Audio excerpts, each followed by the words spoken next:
Yo mga idol, kumusta?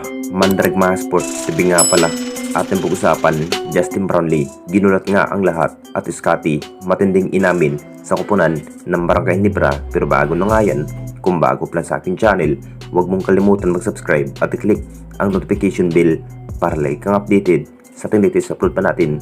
Pero ating talakayin, una natin pag-usapan.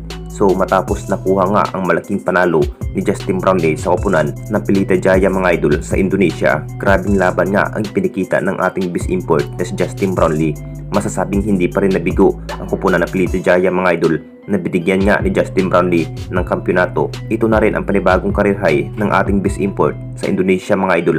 Hindi na rin pinaporma pa ni Justin Brownlee ang kalaban, nakapagtala na rin ng ating bis import ng maraming naiitala sa bawat quarter. Malaking impact pa rin kahit buwis buhay na rin ang nagiging bawat laro itong si Justin Brownlee mga idol at JJ McDaniel.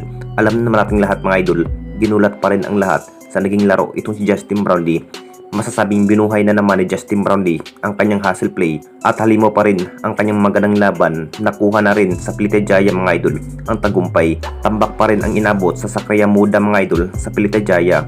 Hindi pa rin basta-basta ang nagiging import itong si Justin Brownlee sa Pelita Jaya mga idol. Ito pa rin ang pinangarap ng lahat mga idol kung bakit mas maraming naka-big time offer sa ibang bansa itong si Justin Brownlee. Pinatunayan pa rin ng ating bis import na maganda nga ang kanyang bawat ilalaro sa Indonesia at pati na rin sa ating bansa mga idol na parang ginulat pa rin ang lahat sa naging halimaw performance ni Justin Brownlee sa Indonesia. At dito na naman tayo sa isa pa nating balita.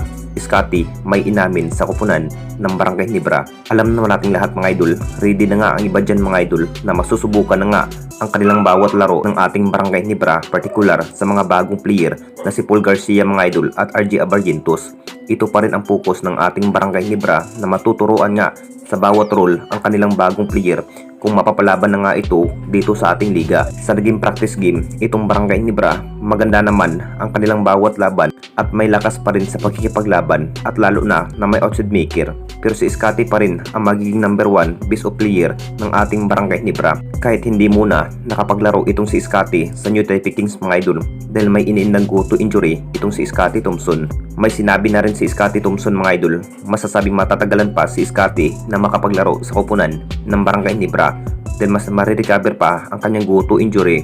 Ito na rin ang dahilan kung bakit si RJ Abarrientos ang nagiging focus ng ating Barangay Nibra bilang panibagong point guard.